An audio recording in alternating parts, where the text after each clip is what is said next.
আছেন, তিনি হলেন আমার আল্লাহ। আল্লাহ বলেছে, বান্দারে তোমরা আমার দিকে লক্ষ্য করো, আমি আল্লাহ পৃথিবীর জমিনে তাদেরকে ধ্বংস করে দিব। ফেরাউন এসেছিল, পারে না। আবু জেহেল পারে না, আবু লাহাব পারে না, উতবা সাইবা মুগিরা তারা পারে না। এই যুগের বেঈমানেরা ইসলামকে মিটিয়ে দিতে পারবে না, কোরআনকে মিটিয়ে দিতে পারবে না। একবার চিল্লিয়ে বলুন না ইনশাআল্লাহ। ও মুসলমানেরা, আমার নবীকে সেই দিন গালি দিয়েছিল। আজ আমি আপনাদেরকে বলবো, আজ পৃথিবীর জমিনে ও মুসলমান গো, আমাদেরকে কেউ যদি গালি দেয় সহ্য করে নিব, মা বাপকে কেউ যদি গালি দেয় সহ্য করে নিব, কিন্তু আমার নবীকে কেউ যদি গালি দেয় আমরা এক বিন্দু রক্ত থাকতে শুনবো না। শুনবো? তোরা বলো শুনবো? ও মুসলমান দরদি, যারা নবীকে গালি দেয়, নবীর সঙ্গে খারাপ মন্তব্য করে, তারা মুসলমান হতে পারে না। তারা হলো নবীর দুশমন, তারা হলো বাপের জারজ সন্তান, তারা হলো বাপের কুলাঙ্গার সন্তান। যারা নবীকে গালি দেয়, যারা নবীর সঙ্গে খারাপ ব্যবহার করে, আপনারা জানেন ওয়ালিদ ইবনে মুগিরা বলে একজন কাফের ছিল, কাফেরদের নেতা, বিশ্ব নবীকে গালি দিয়েছিল, আল্লাহর নবীকে গালি দিয়েছিল। আল্লাহর নবীর সাহাবারা সহ্য করতে পারে না, চোখ গলা মোটা মোটা হয়ে গেল। নবীকে বলে, নবী গো, ও আল্লাহর হাবিব, একটা বারের জন্য বলুন, আমরা ওয়ালিদ ইবনে মুগিরাকে ধ্বংস করে দেব, কতল করে ফেলবো। আল্লাহর নবী বলে, না না, তার খোঁজ নিয়ে দেখো, তার মা বাপের জন্মের কোনো দোষ আছে। খোঁজলা, তার মা বাপের জন্মের দোষ আছে, সে বাপের কুলাঙ্গার সন্তান। আল্লাহর নবী বলেছে, আচ্ছা বলুন তো নবীর কথা সত্য না মিথ্যা? কথা কন, কতটা সত্য? 100% সত্য। কেউ যদি কিঞ্চিত পরিমাণ সন্দেহ করে, সে মুসলমান হতে পারে না। খোঁজ নিয়ে দেখবেন তার ইমানের বড় দুর্বল। বুঝতে পারলেন না? কথা বলেন না, বলেন না কেন? বিশ্ব নবীর কথা সত্য। ওয়ালিদ ইবনে মুগিরাকে সবাই, গোটা বাজারের লোক, পাড়ার লোক, গ্রামের লোক, বাড়ির লোক, ছেলে থেকে মেয়ে নিয়ে সবাই বলে, ও ওয়ালিদ ইবনে মুগিরা, তোমার নাকি বাপের দোষ আছে, তোমার নাকি জন্মের দোষ আছে, বাড়ি থেকে বেরোতে পারে না, নেতা গোছের মানুষ, নেতা বুঝেন না, পাতি নেতা। এই পাতি নেতা বুঝেন না? আজকে যদি কোনো নেতার পিছনে যদি কেউ দুদিন ঘুরতে পারে, এমএলএ এমপির পিছনে, তো বাবা ওর দাপটে গ্রামে থাকাই মুশকিল। কথা কন না কেন? হ্যাঁ, ও মনে করছে বিরাট কিছু হয়ে গেছে, চামচি। কি চামচা বোঝেন না? চামচা কাকে বলে? যে পেছন পেছন ঘুরে, নেতার পিছনে তেল মাখায়। সেদিন আমি এক জায়গাতে জালসা করতে গেছি, একবারে নেতা পাশে বসে আছে আমার, এমন দেওয়া দিয়েছি, তখন আমার দিকে এরকম তল চোখে তাকাচ্ছে, বলে কোনো যায় আসে না, নট অ্যালাউ। কি নট অ্যালাউ? কোনো ব্যাপার নাই।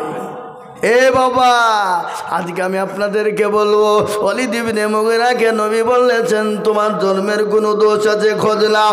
ও মুসলমান, ওয়ালিদ ইবনে মুগিরা কিন্তু বাড়ি থেকে বেরোতে পারে না, বাড়ি থেকে বেরোতে পারে না। সবাই যখন এরকম কথা বলতে শুরু করে, ঘরের ভিতরে একদিন চলে গেল, দুদিন চলে গেল, 3 দিন চলে গেল। তার মাকে ডাক দিয়ে বলে, মা গো, মা, বলে মা গো, একটা কথা আপনাকে জিজ্ঞাসা করবো মা। বলে, বাবারে কি কথা বলবে বলো। বলে, আল্লাহর নামে মুহাম্মদ, তিনি লোকটি কেমন? বলে, লোকটি তো বড় ভালো, তিনি তো বড় ভালো মানুষ। বলে, মা গো, তিনি কি ভালো মানুষ? বলে, হ্যাঁ, তিনি তো নবী, তিনি তো ভালো কথা বলেন, সত্যবাদী, তিনি যেটা বলেন সত্য বলেন, মিথ্যা বলে না। বলে, মা, আমি মুহাম্মদ সাল্লাল্লাহু আলাইহি ওয়াসাল্লামকে গালি দিয়েছিলাম, এই জন্যে আমাকে বলেছে তার জন্মের কোনো দোষ আছে। ওগো মা বলো বলো আমার নাকি জন্মের কোনো দোষ আছে? মা বলে বেটা রে আমি আজকে তোমাকে মিথ্যা কথা বলবো না বেটা। বলে মা কিরকম কিরকম? বলে বাবা নবীজি যে কথাটা বলেছে সেটা সত্য বলেছে, এত মিথ্যার কোনো অবকাশ নাই। বলে মা কিরকম? বলে বেটা আমি একদিন বাড়িতে ছিলাম, হঠাৎ করে ঝিম ঝিম ঝিম ঝিম ঝিম ঝিম ঝিম ঝিম করে পানি আসছিল। তোর চাচা আমার ঘরের ভিতরে প্রবেশ করলো, আমার সঙ্গে জবরদস্তি সে মিলন করলো, আর মিলনের কারণে তুই জন্ম নিয়েছিস রে বেটা। এই জন্যে নবী যেটা বলেছে সত্য বলেছে। ও বেটা রসুলের কথা মিথ্যা হতে পারে না। আজ আমি আপনাদেরকে বলবো ও মুসলমানেরা, যারা আলেম ওলামাদেরকে গালি দাও, আলেম ওলামাদের সম্পর্কে খারাপ মন্তব্য করো, তারা হলো নবীর ওয়ারিস। নবী বলে গেছেন আল উলামা ওয়ারাসাতুল আম্বিয়া। খবরদার আলেম ওলামাকে গালি দিও না, আলেম ওলামার সঙ্গে খারাপ ব্যবহার করো না, আলেম ওলামার সঙ্গে নোংরা ব্যবহার করো না, আলেম ওলামার সঙ্গে খারাপ মন্তব্য করো না, তাহলে তুমি কুফরি করে ফেলবে। জেনে নিতে হবে, জেনে নিতে হবে তোমারও কোনো রকম না কোনো রকম দোষ আছে। হাদিস এটা। নবী চলে গেছে কিন্তু নবীর ওয়ারিস কারা? কথা করেন না কেন? কারা? আল্লাহর নবী বললেন আল উলামা ওয়ারাসাতুল আম্বিয়া। আমার রাসূল বলে গেলেন আমি নবী চলে গেলাম, আমার ওয়ারিস হিসেবে উলামাদেরকে রেখে গেলাম। খবরদার উলামাদের সঙ্গে খারাপ ব্যবহার করবা না। আল্লাহর কোরআন খুলুন, কোরআন বলেছে ইন্নামা ইয়াখশাল্লাহা মিন ইবাদিহিল উলামা। পৃথিবীর জমিনে আল্লাহকে যদি কেউ বেশি ভয় করে, আল্লাহকে বেশি মানে, তারা হলো আলেমেরা, তারা হলো উলামারা। এটা হলো কোরআনের কথা। কোরআনে কোনো মাস্টারের কথা বলেনি, ব্যারিস্টারের কথা বলেনি, উকিলের কথা বলেনি, ডাক্তারের কথা বলেনি, এমপি এমএলএ প্রধানমন্ত্রীর কথা বলেনি, আমাদের মৌলবীদের কথা আল্লাহ কোরআনে বললেন ইন্নামা ইয়াখশাল্লাহা মিন ইবাদিহিল উলামা। পৃথিবীতে আল্লাহকে যদি কেউ ভয় করে তারা হলো আলেম, তারা হলো উলামা, তারা হলো আলেম উলামা। আজকে আলেম উলামা কি করেছে? আজকে আমরা কথাই কথাই বলি আলেমরা দেশটা ধ্বংস করে দিল, উলামারা দুনিয়াটাকে শেষ করে দিল। আমি আপনাদেরকে এখনো বলি আলেম উলামা আছে বলে কোরআন এখনো জিন্দা আছে, আলেম উলামা আছে বলে মাদ্রাসা মসজিদ সুরক্ষিত আছে, আলেম উলামা আছে বলে এখন আপনি ধর্মকর্ম করতে পারেন, আলেম উলামা আছে বলে এখন আপনি দুনিয়ার জমিনে চলতে পারেন। ও মুসলমান গো, আজকে কেন আলেম দেখলে বিষ হয়ে যায়? আজকাল কিছু কিছু লোক আছে মৌলবি দেখলে গা জ্বলে, জ্বলে না? এই কথা বলেন না কেন? ও জীবনে খোঁজ নিয়ে দেখেন জীবনেও মৌলবির পাতা খোলে না, কিন্তু মৌলবি দেখলে গা জ্বলে। আরে মুসলমান, মৌলবির কথা মনে পড়ে না যেদিন তোমার বাপের সঙ্গে তোমার মায়ের বিবাহ পড়িয়েছিল সেদিন মৌলবি? যদি বলো করে সেদিন মৌলবির কোনো প্রয়োজন ছিল না, তাহলে তোমার মা বাপ লাভ ম্যারেজ করে এমনি এমনি বিয়ে করেছিল, আর এমনি এমনি বিয়ে করে তুমি তৈরি হয়েছ। আর তুমি যদি তৈরি হও তাহলে তুমি নিজে চারো সন্তান তৈরি হয়েছ, আর ওই সন্তানের মুখ দিয়ে তো নবী আলেম উলামাকে গালি দিবে নাকি? বুঝলেন আপনারা? নবীকে গালি দিবে, তাই না? জোরে বলুন। ও মুসলমান দরদি আল্লাহ ওয়ালা কোরআন ওয়ালা নবীর প্রেমিকেরা কান করে শুনে নেই। ও আল্লাহ ওয়ালারা শুনেন, আল্লাহর নবী সাল্লাল্লাহু আলাইহি ওয়াসাল্লামকে যারা গালি দেয় তারা মুসলমান হতে পারে না, নবীকে যারা গালি দেয় তারা মুসলমান হতে পারে না। আল্লাহর নবীর কথা আমাদের মনে পড়ে না। আজ শুনেন বিশ্ব নবী আমাদের জন্য কি না করেছে। আল্লাহর নবী একদিন মা আয়েশা রাদিয়াল্লাহু তাআলা আনহার ঘরের ভিতরে শোয়া, হঠাৎ গভীর অজুনিতে নবীজি উঠে গেলেন। উঠে যাওয়ার পর আপনার জান্নাতুল বাকিতে গেলেন। জান্নাতুল বাকিতে যে আল্লাহর দরবারে দোকানে হাত উঁচু করে দোয়া করে বলে, মাওলা ওগো আল্লাহ, আমার উম্মতির জীবনের গুনাহগুলোকে তুমি মাফ করে দাও। কে দোয়া করছেন এটা? কে? রাসূলুল্লাহ। আল্লাহর নবী দোয়া করছেন, আল্লাহ আমার উম্মতের জীবনের গুনাহকে মাফ করো। বিশ্ব নবী হাতটা তুলে দোয়া করলেন। আল্লাহ ডাক দিয়ে বলেন, নবী গো আপনি কোনো চিন্তা করবেন না গো রাসূল। ও হাবিবুল্লাহ, আমি আপনার উম্মতির একটা গুনাহকে আমি মাফ করে দিলাম। এই কি ব্যাপার গো?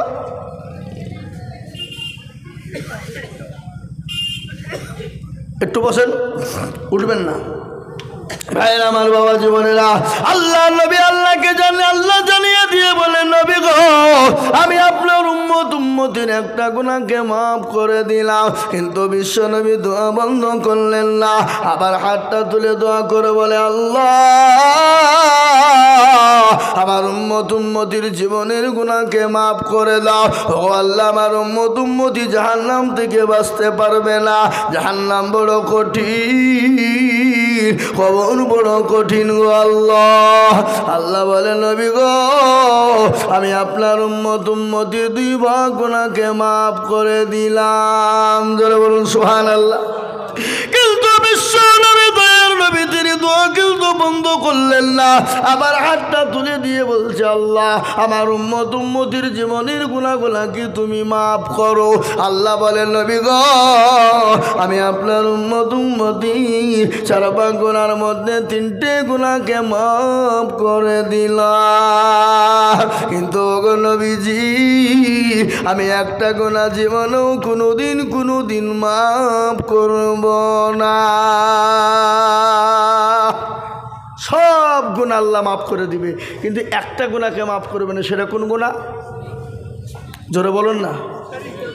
আমার মনে হয় এই এলাকার লোক শিরিক করে না? করে? এই দেশের লোক শিরিক করে ভাই? কথা কয় না। শিরিক কাকে বলে একটু জানতে হবে।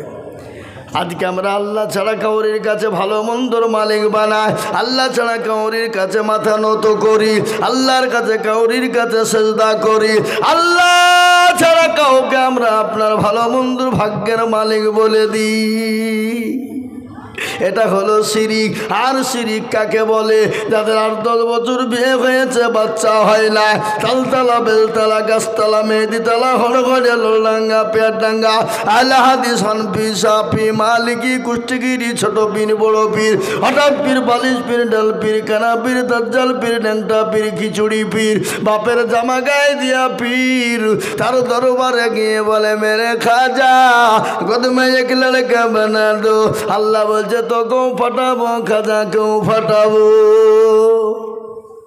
বুঝতে পারলেন না? এ বাবা সন্তান দেওয়ার মালিক কে? জোরে বলুন কে? রুজির মালিক কে? সম্পদ দেওয়ার মালিক কে? এ মুসলমান, তাই বলে আপনারা মনে করছেন মৌলবি নাকি আলেমের দুশ্মন, মৌলবি নাকি পীরের দুর্নাম করছে। না, আমি পীরের দুর্নাম করিনি। ও মুসলমান, পীর কাকে বলে? পীরকে একটু জেনে নেন। হযরতে খাজা মাইনুদ্দিন চিশতি রহমাতুল্লাহ আলাইহি কত বড় আল্লাহর ওলি জানেন? কত বড় আল্লাহর ওলি। হঠাৎ একদিন ভারতের জমিনে পা রাখলেন, 90 লক্ষ কাফের হাতে হাত দিয়ে মুসলমান হয়ে গেল।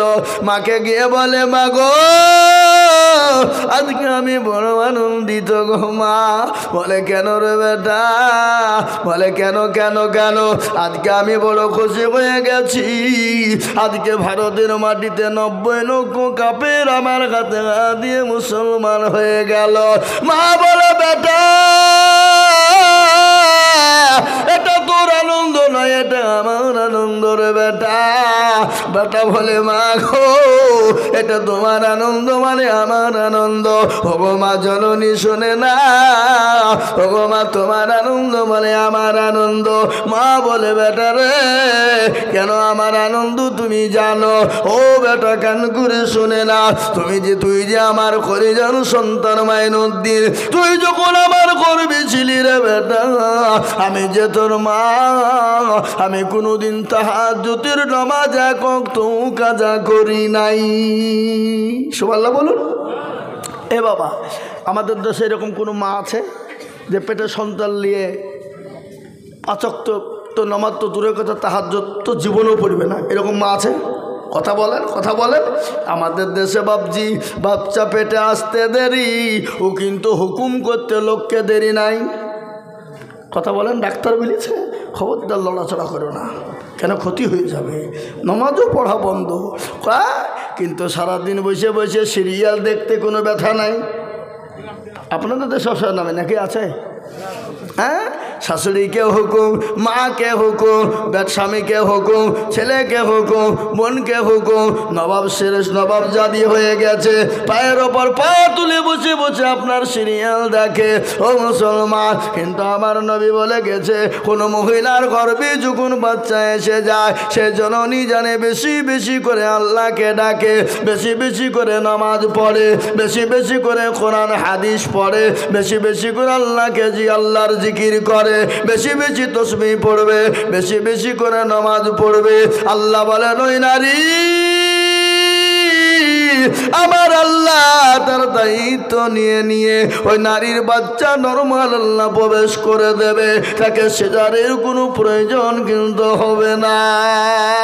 কিন্তু আমাদের দেশের মারা নামাজই তো পড়ে না। কি বলছেন আপনারা? পড়ে? নামাজ আছে? নামাজ পড়ে না, সিরিয়াল টিভি নিয়ে তারা ব্যস্ত, কাজকর্ম ব্যস্ত। ওগো মা, আমি আপনাদেরকে শোনাবো ইনশাল্লাহ। বসল বিশ্ব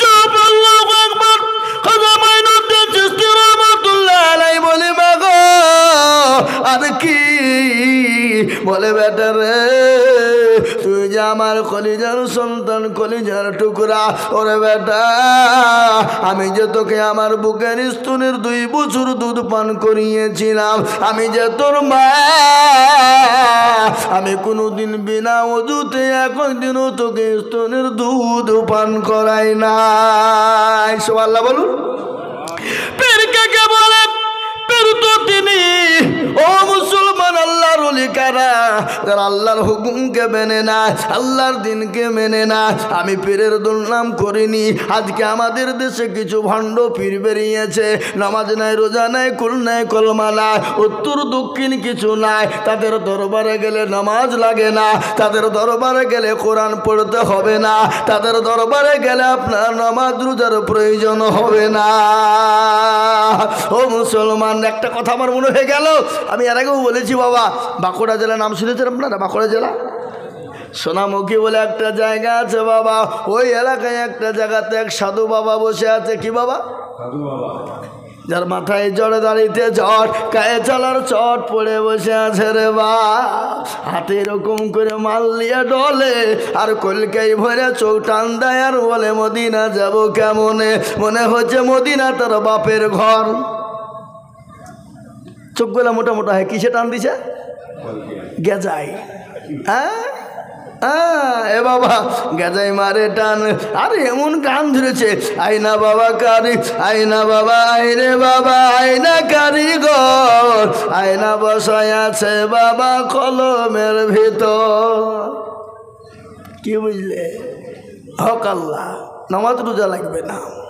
হ্যাঁ, এ মুসলমান দরদীপ, ওই সাধু বাবার দরবারে দেখলাম মুসলমানদের ছেলেরা মেয়েরা নামাজ নাই, রোজা নাই, কুল নেই, কলমা নাই, উত্তর দক্ষিণ কিছু নাই। মুসলমানের মেয়েরা গিয়ে দেখছি পুকুরে ডুব দেয়। বলে পুকুরে ডুব দেয় কেন গো? বলে হুজুর গো, যাদের বিয়ে হয়েছে বাচ্চা হয়নি, ওই পুকুরে ডুব দিলে তাদের বাচ্চা হয়ে যাবে। আমি বলছি তাই নাকি?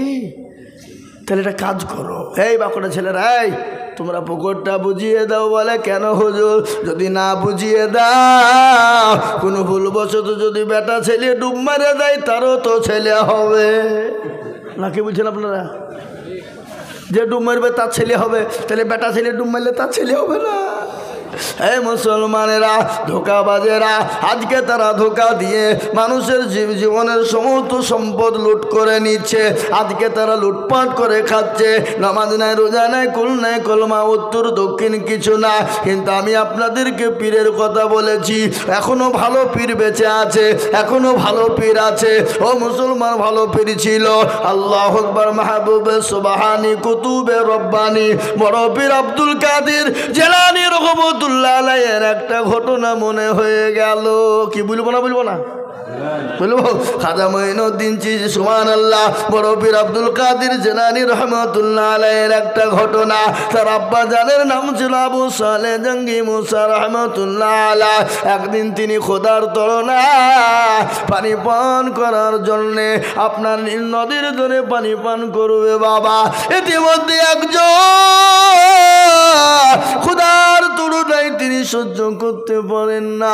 একটা আপেল বেঁচে আসছিল, আপেলটা তিনি তুলে খেয়ে নিয়েছে রে বাবা। তিনি খেয়ে নিয়েছে। খাওয়ার পরে তিনি মনে মনে ভাবছেন, আল্লাহ আমি কার আপেল খেলাম, কে দিল, কোথা থেকে এলো? ই আল্লাহ, আমি তো বিপদে পড়ে যাবো কাল কিয়ামতের দিনে। আল্লাহ, সে যদি আমার কাছে চায় আসামির কাঠগড়ায় দাঁড় করে দেয়, আমার নেকি ভাগ হয়ে যাবে। পানিতে ভেসে আসছিল। কিন্তু আমাদের ভিতরে অনেক নেতা আছে, আমাদের ভিতরে অনেক মোড়ল আছে, আমাদের দেশে অনেক মাতাব্বর আছে, আমাদের দেশে অনেক চাচা আছে, আমাদের দেশে অনেক দাদা আছে। পরের মালকে লুটপাট করে খায়, পরের মালকে চুরি করে খায়, এতিমের মালকে ভক্ষণ করে খায়, এতিমকে না দিয়ে মানুষের মালকে ঠগিয়ে খাই। আছে না নাই? আপনাদের দেশে নাই নাকি? এই দেশ আছে?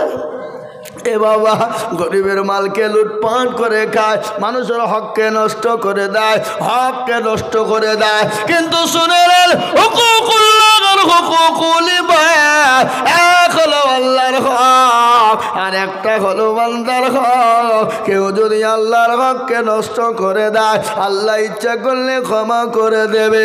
আর কেউ যদি বান্দার হক নষ্ট করে, আল্লাহ যতক্ষণ পর্যন্ত ক্ষমা না করবে, ততক্ষণ পর্যন্ত কেউ আল্লাহ ক্ষমা করবে না। হুকুকুল্লাহ আর হুকুকুল ইবাদ, একটা হলো বান্দার হক। আজকে হুকুকুল ইবাদ, বান্দার হক কোনটা বলে? আপনি জোর করে টাকা ছিনিয়ে নিয়েছেন, জমি লুটপাট করে নিয়েছেন, জমির আলকে ঠেলে খেয়েছেন। আল ঠেলা লোক আপনাদের দেশে আছে না নাই? একে কে আছে? হাত তুলে দেখান দেনি। কেউ তুলবে না। এ যাতে মাতাল তালে ঠিক আছে না নাই? কথা কর। আজকে আমাদের দেশে হক নষ্ট করা লোক আছে।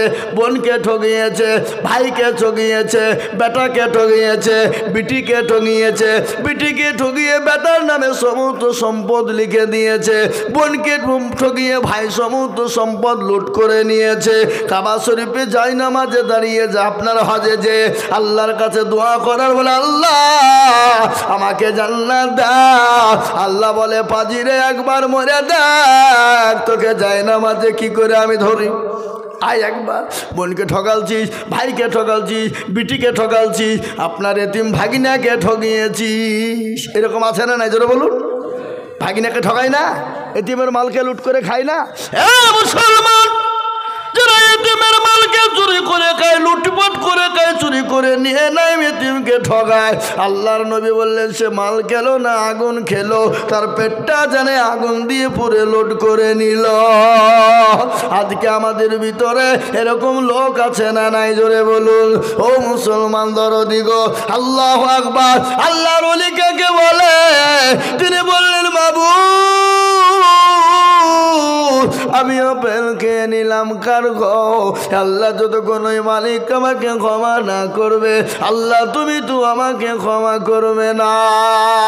ও মুসলমান দরদি, আল্লাহওয়ালা আল্লাহর বান্দা কান করে শুনেলে, তিনি আপনার খোঁজে খোঁজে খোঁজে খোঁজে বাগানের মালিকের বাড়িতে পৌঁছে গেলেন। বাগানের কাছে যখন খোঁজে পৌঁছে গেলেন, বাগানের কর্মচারীদেরকে বললেন, ভাই এ বাগানের মালিককে বলো না।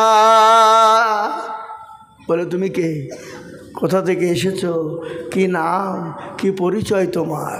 বলে আমার পরিচয় যাই হোক, তোমরা একবার আমাকে বলো হে মালিকের বাড়ি কোথায়, কোন জায়গাতে বাড়ি?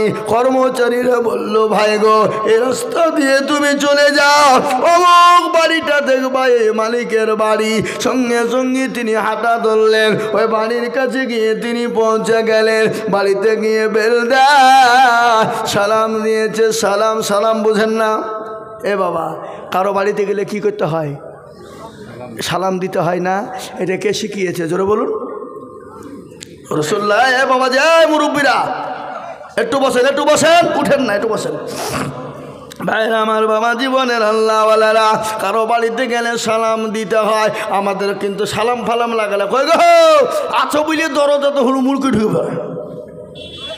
চাচা আছো, চাচি আছো, ভাবি আছো, হুড়মুড় করে। কিন্তু শরীয়ত বলেছেন না, আগে সালাম দাও, তারপরে বাইরে থেকে খবর নাও, বাইরে থেকে খবর নাও, তারপরে যদি উত্তর না পায় নাম ধরে ডাকো, তারপরে দরজাতে থাবা দাও।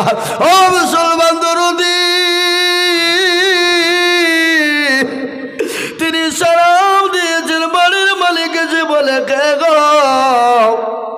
বলে আমি অমুক কোথা থেকে এসেছো? বলে ওগো মালিক আমি আপনার কাছে ক্ষমা চাই। বলে বেটা রে তুমি কি এমন অন্যায় করেছো বলো? বলে ওই বাগানের মালিক আপনি? বলে হ্যাঁ আমি। বলে আপনি আমাকে ক্ষমা করবেন, মাফ করবেন। বলে বেটা তুমি কি অন্যায় করেছো তুমি বলো? বলে মালিক খোদার তুলনায় পানির পিপাসায় নীল নদীর ধারে পানি পান করছিলাম, ইতিমধ্যে একটা আপেল ভেসে যায়, আর ওই আপেলটা তুলে আমি খোদার তুলনায় খেয়ে নি।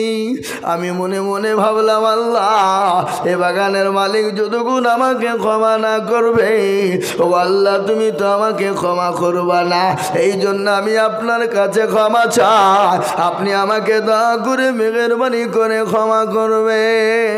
মালিক মনে মনে বলে আরে আমার বাগানের পেটে পেটে পেটে আপেল ভেসে যায়, কত মানুষ চুরি করে নেয়, কত কর্মচারী চুরি করে বিক্রি করে দেয়, কোনোদিন আমাকে কেউ খবর দেয় না। আর একটা আপেল বেঁচে যাচ্ছিল, আর আপেলটা তুলে খায়, এর জন্য আবার ক্ষমা চায়। এই সত্যিকারে আল্লাহর ওলি নাই ভণ্ড, তাকে পরীক্ষা করা লাগবে। বলে বাবা রে আমি তোমাকে ক্ষমা করে দেব, আমি তোমাকে মাফ করে দিব, কিন্তু বেটা শোনো আমি একটা শর্ত বলবো, যদি তুমি মেনে না। বলে মালিক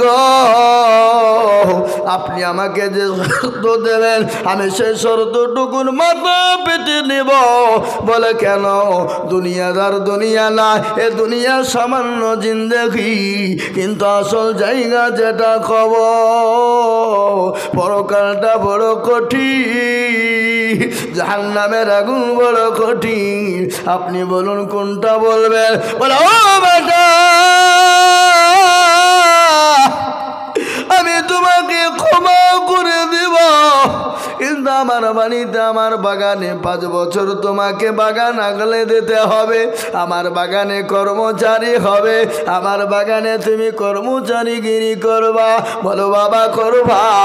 সঙ্গে সঙ্গে ডাক দিয়ে বলে মালিক গো আমি আপনার দোকানে আপনার বাগানে 5 বছর কর্মচারী করব। তিনি 5 বছর গোলান্তি শুরু করে দিলেন। দিন যায় রাত যায়, দিন যায় রাত যায়, সপ্তাহ চলে যায়, মাস চলে যায়, বছর চলে যায়, 5 বছর হয়ে গেল।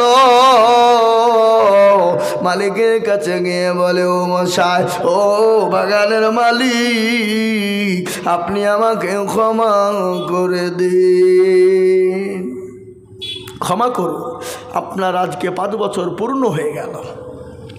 মালিক বলে হারে এত সুন্দর সত্যবাদী ছেলে তোমার জীবনেও পাওয়া যাবে না, এত সুন্দর নেক বাচ্চা আর পাওয়া যাবে না। বলে হ্যাঁ বাবা, হ্যাঁ আমি তোমাকে ক্ষমা করব। আমি বলেছিলাম 5 বছর পূর্ণ হয়ে গেছে, কিন্তু বেটা রে আর একটা কথা আমি তোমাকে বলি, ও বেটা বলো তুমি আর একটা শর্ত মানবে কি না? এ বাবা আমরা হলে কি করবো? কি করবো? তো ঠোঁট নিয়ে উড়িয়ে দিব, বলবে না? বলবে না? মাফ করলে কর, না করবে তো হতে পারো, ঠুটনি ফাটিয়ে ফেলবো। পুড়ি পেয়েছি, খুঁটিয়ে গেছি, তোর কাছে ক্ষমা চাইতেছি, তোর ভাগ্য ভালো নাকি বলছেন আপনারা বলুন? হ্যাঁ ও মুসলমান দরদি, তিনি বললেন হারে আল্লাহ, বাগানে আমি কর্মচারী করতে গিয়ে কত পেটি পেটি আপেল চুরি হয়ে যায়, মালিকের খবর নাই, মালিকের খোঁজ নাই। আজ একটা আপেলের কারণে আজকে ক্ষমা চাইতে গেলাম, আর ক্ষমা চাইতে এসে আমার কাছে আজকে আমাকে আবার শর্ত দেয়। মাবুদ গো, জাহান্নাম তো বড় কঠিন, জাহান্নাম বড় ভয়ঙ্কর, ও গো মাওলা তুমি আমাকে ক্ষমা করে দিও, জাহান্নাম থেকে আমাকে বাঁচায়, জাহান্নামের জ্বলন্ত আগুন থেকে বাঁচায়, জাহান্নাম এত কঠিন হবে। আল্লাহ কোরআনে বলেছে ওয়াকুদুহান নাস ওয়াল হিজারা ওয়া ইদ্দাতুল লিল কাফিরিন। ও মুসলমানেরা, ওই জাহান্নামের আগুনে আপনার কাফেরদেরকে পোড়ানো হবে, প্রচুর মানুষকে ইন্ধন করা হবে, কাপে ওই আগুন বড় ভয়ঙ্কর, এত কঠিন। আল্লাহর কাছে দোয়া করে, মাবুদ গো আমাকে তুমি ক্ষমা করে দিও, আল্লাহ আমাকে তুমি মাফ করে দিও, জাহান্নামের কাছে ওই আসামির কাঠগড়ায় আমাকে তুমি দাঁড় করিও না। বলে মালিক গো আপনি বলুন আপনার কি এমন শর্ত রয়েছে? বলে বেটা শর্ত বড় কঠিন। বলে ও মালিক যতই কঠিন হও জাহান্নামের আগুনের থেকে কঠিন নয়, কবরের আযাব থেকে কঠিন নয়। ও মুসলমান গো আজকে কবরের কথা মনে পড়ে না, কবর বড় কঠিন বাপরে, কবর বড় ভয়ঙ্কর। বিশ্ব নবী দয়ার নবী বলে গেলে আমার উম্মতি যদি জানতো কবর কোন জায়গা, মানুষ মরে গেলে জীবনও কোনোদিন মানুষকে কবরে রাখতো না। আল্লাহর নবীর বিবি মা খাদিজাতুল কুবরা রাদিয়াল্লাহু তাআলা আনহার ঘটনা আপনাদেরকে একটু শোনায়। বিশ্ব নবীর সঙ্গে মা খাদিজা যখন বিবাহ হয়েছিল, কি হয়েছিল? বিবাহ। বিশ্ব নবীর সঙ্গে মা খাদিজাতুল কুবরার যখন বিবাহ হয়েছিল, মা খাদিজা কে রেখে আল্লাহর নবী 2 দিন 3 দিন 4 দিনের জন্য বাড়ি থেকে জামাতের দাওয়াত নিয়ে গেলেন, তাবলীগের দাওয়াত, কলমার দাওয়াত নিয়ে গেলেন। আপনারা মনে করছে হুজুর বা কুন্ডা থেকে কুন্ডা গেছে রে, বলছে না ঠিক বলবো, থামেন বসেন, আমি শেষ করছি না, ঠিক জায়গায় পৌঁছাবো। কি বুঝতে পারলেন না? পারলেন না? আমাদের নেটওয়ার্ক আবার মেলা তো, কুন্ডা বা ভোদা, কুন্ডা বা জিও, এ বাবা হ্যাঁ, কুন্ডা এয়ারটেল, কুন্ডা টাটা, কুন্ডা ডকোমো, কি বুঝবেন, কুন্ডা বিএসএনএল, মেলা টাওয়ার আমাদের বাবা। এ মুসলমান, কিন্তু এক টাওয়ারই এসে বসবে, দাঁড়ান আপনার একটু ধৈর্য ধরেন। মুসলমান আল্লাহ নবীর সঙ্গে মা খাদিজা রাদিয়াল্লাহু তাআলা আনহার সঙ্গে যখন বিবাহ হয়েছিল, আল্লাহর নবী মা খাদিজাতুল কুবরা রাদিয়াল্লাহু তাআলা আনহাকে রেখে গেলেন, কালেমার দাওয়াত নিয়ে তিনি গেলেন, বাড়িতে এলেন। বিশ্ব নবী দয়ার নবী কয়েকদিন পরে এসে দেখছেন মা খাদিজা রাদিয়াল্লাহু তাআলা আনহার সঙ্গে সঙ্গে দরজা খুলে দেয়। দরজা খুলে দিয়েছে, দেখছেন খাদিজার চোখে পানি। বিশ্ব নবী বললেন খাদিজা আমি তো তোমার ওপর খুশি হয়ে গেছি, আমি এত খুশি হয়ে গেছি, আমি সঙ্গে সঙ্গে দরজার কাছে আসা, আর সেকেন্ডেও তুমি দেরি করো নাই দরজা খোলার জন্য। কিন্তু খাদিজা গো তুমি কান্না করো কেন, তোমার চোখে পানি কেন খাদিজা? হযরতে মা খাদিজাতুল কুবরার চোখে পানি থামে না। আল্লাহর নবী মা খাদিজার শরীরের দিকে লক্ষ্য করে যে শাড়ি কেনা ছিল ফেটে চূর্ণ বিচূর্ণ হয়ে গেছে, এমনভাবে ছিঁড়ে গেছে সেলাই করার মতন কোনো জায়গা নাই। হযরতে খাদিজা বললেন, আল্লাহর নবী বললেন, খাদিজা তোমার শাড়ি ছিঁড়ে গেছে বলে তুমি কান্না করো, তোমার শাড়ি ছিঁড়ে গেছে বলে তুমি কান্না করো। হযরতে মা খাদিজাতুল কুবরা বলেন, নবী গো খোদার কসম করে বলে নবীজি আমার শাড়ি ছিঁড়ে গেছে বলে আমি কান্না করি না। বলে খাদিজা গো তোমার পানিতে বাজার নাই এই জন্যে তুমি কান্না করো। আল্লাহর নবী বললেন, খাদিজা তোমার পানিতে বাজার নাই এই জন্যে তুমি কান্না করো। বিশ্ব নবী বললেন, খাদিজা কান্না করো কেন? মা খাদিজা বললেন, ইয়া রাসূলুল্লাহ ইয়া হাবিবাল্লাহ, ও আল্লাহর হাবিব আমার বাড়িতে বাজার নাই যে জন্য কান্না করি না। বলে কান্না করো কেন বলো? বলে রাসূল গো আমি ওই কবরে কি করে একাই থাকবো গো খাদিজা? ইয়া রাসূলুল্লাহ আমি কি করে ওই কবরে থাকবো? কবর তো বড় কঠিন, কবর তো বড় ভয়ঙ্কর, কবর তো কাউকে চিনবে না। আমি অন্ধকার কবরে কি করে থাকবো? যে কবরে কোনো লাইট নাই, যে কবরে কোনো বাতি নাই, যে কবরে কোনো বিছানা নাই, যে কবরে কোনো সাথী নাই, যে কবরে কোনো বন্ধু বান্ধব নাই, আমি ওই কবরে কি করে থাকবো গো রাসূল ও নবীজি? আল্লাহ নবী বলেন, খাদিজা রে তুমি চুপ, তুমি চন্না করো না। ও খাদিজা শোনো, তোমাকে ওই কবরে পাহারা দেওয়ার জন্যে তোমার সাথী কবরে আমার দুইজন বিবি তোমাকে পাহারা দেবে। কয়জন বিবি? জোরে বলুন না কয়জন? কথাটা কেমন মনে হয়েছে না? নবীজি প্রথম তো বিয়ে করেছে খাদিজাকে, তাহলে আগেই আল্লাহর নবী দুইজন বিবি ওখানে কবরে কি গিয়ে কি করিয়েছে পাহারা দেবে। প্রশ্ন হচ্ছে না? হচ্ছে না? জোরে বলুন। আল্লাহ নবীর বিবি খাদিজাকে বললেন, খাদিজা ও খাদিজা তুমি কান্না করো না, আমি আর তোমাকে তুমি চিন্তা করো না, তোমার জন্য আমার দুইজন বিবি কবরে পাহারা দিবে, তোমার সাথে হবে। হযরতে খাদিজা বলেন, নবী গো আমার সঙ্গে তো আপনার প্রথম বিবাহ, ওগো নবী আমার আগে তো আপনার সঙ্গে আর কারো বিবাহ হয় না। ওগো নবীজি আমার সঙ্গে আমার সঙ্গে দুইজন সাথী হবে, আপনার আবার দুজন বিবি কে ছিল? আল্লাহ নবী বলেন, খাদিজা গো আমার আল্লাহ আমার সঙ্গে জান্নাতে দুজনের সঙ্গে বিবাহ দিবে। একজনের নাম হলো আসিয়া আর আরেকজনের নাম হলো মারিয়াম। সুবহানাল্লাহ বলুন। একজনের নাম হলো আসিয়া আর একজনের নাম হলো মারিয়াম। বলে নবী গো আসিয়া আপনারা কি করে বিয়ে হবে? বলে ও আসো বিবি খাদিজা তুমি কি জানো আসিয়ার স্বামী ছিল, তার নাম হলো ফেরাউন। আসিয়ার স্বামী কি নাম? যারা বলুন ফেরাউন। ওই আসিয়ার উপরে এতটা জুলুম করেছিল, অত্যাচার করেছিল। আসিয়াকে ফেরাউন বলেছিল, আসিয়া গো একটাবার আমাকে খোদা বলে মানো, আমাকে একবার প্রভু বলে মেনে নাও, আমাকে স্রষ্টা রব বলে মেনে নাও, আমাকে প্রতিপালক বলে মেনে নাও। হযরতে আসিয়া বলেছিল, ও স্বামী গো আমি তো আপনাকে স্বামী ছাড়া কোনো রকম ডাকতে পারি না, আপনি আমার স্বামী, আমি আপনার বিবি। ও গো স্বামী আপনি যেটা বলবেন আমি সেটাই মানবো, কিন্তু আমি আপনাকে